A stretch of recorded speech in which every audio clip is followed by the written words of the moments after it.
তুফান, okay ready করেছি। আসসালামু আলাইকুম ভাই। তুমি চাইলে আমরা শুটিং এ যেতে পারবো।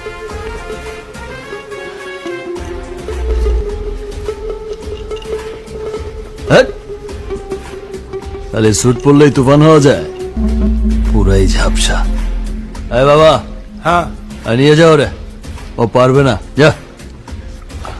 আমি পারবো ভাই, আমাকে একটা সুযোগ দিয়ে দেখেন, আমি পারবো ভাই। পারবি? জি ভাই।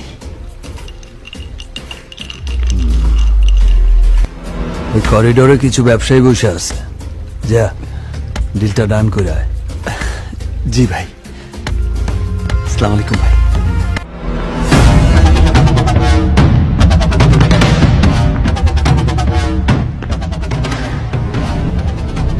ব্যবসা করতে চাইলে 70%,